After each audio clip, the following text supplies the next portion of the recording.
Alors, notre premier exemple, on veut déterminer les points d'inflexion et les intervalles de concavité. Alors, premièrement, pour déterminer les points d'inflexion, on sait que c'est quand la deuxième dérivée ou la seconde dérivée est égale à 0. Alors, on va commencer par trouver la première dérivée, f' de x, qui va être égale à 4x cube moins 12x. Notre seconde dérivée, f' de x, va être égale à 12x au carré moins 12. On sait que quand la seconde dérivée est égale à 0, il y a un point d'inflexion. Alors, on va trouver les racines de la seconde dérivée. Dans ce cas-ci, je vois que dans ma fonction de ma seconde dérivée, j'ai un facteur commun de 12. Alors, on va le sortir. Ici, j'aurai x au carré moins 1. Je divise par 12 des deux côtés. Et alors, je vais avoir 0 est égal à x au carré moins 1, qui est une différence de carré parfait, x moins 1, x plus 1. J'ai donc deux racines ici. La seconde dérivée est égale à 0 quand x est égal à 1 et la seconde dérivée est égale à 0 quand x est égal à moins 1. Ce sont des points d'inflexion.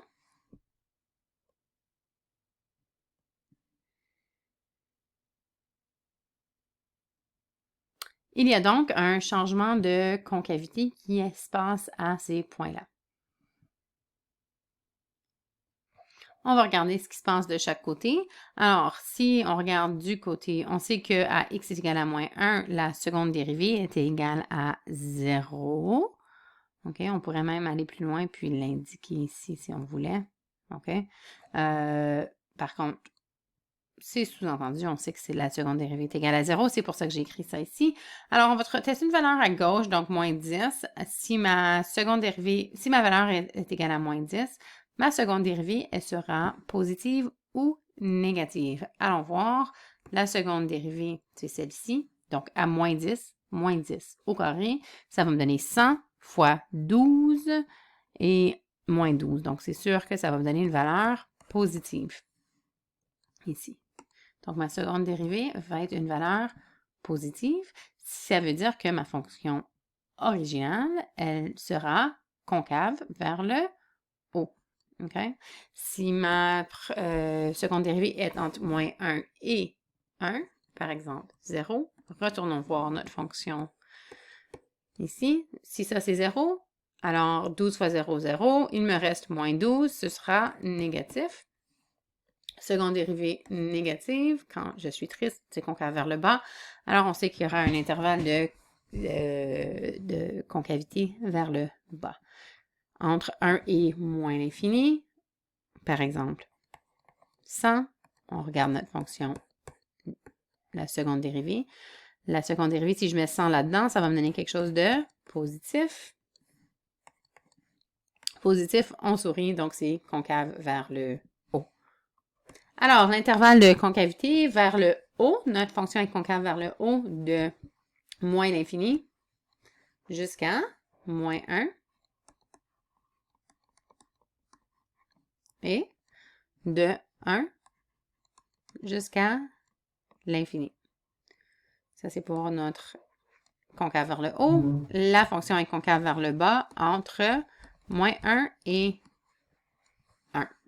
Nos points d'inflexion seront donc quand la fonction est égale à moins 1. Alors, je sais que j'ai un point d'inflexion. Changement de concavité à x est égal à 1. Donc, à 1, f de 1. Ce sera mon premier point d'inflexion. Et, donc, on pourrait dire à 1, f de 1 et à, excusez-moi, moins 1, f de moins 1 et à 1, f de 1. On a des points d'inflexion. Et c'était la deuxième partie de la question. La première partie de la question, c'était de déterminer les intervalles de concavité. Donc, on les a déjà déterminés ici. Maintenant, il s'agit juste de déterminer c'est quoi nos points d'inflexion. Alors, on va évaluer nos valeurs de f de moins 1 et f de 1 pour pouvoir répondre à cette partie de la question. Alors, on peut trouver f de moins 1. Alors, ça va nous donner 1 moins 5, ou 1 moins 6 qui est moins 5, qui va nous donner moins 10. On fait la même chose ici. Alors, pour f de 1, puisqu'ici, on avait des exposants pairs, je sais que ça va me donner exactement la même réponse. Alors, ça va me donner moins 10 ici aussi. On peut aller vérifier notre réponse avec Desmos. On voit ici, en effet, qu'on avait des points d'inflexion à moins 1, moins 10 et 1, moins 10. C'est quand la seconde dérivée était égale à 0. Donc, à ces points-ci, moins 1 et 1. Alors, le point 1, f de 1, moins 1, moins 10, et 1 moins 10, ce sont nos deux points d'inflexion sur la fonction originale.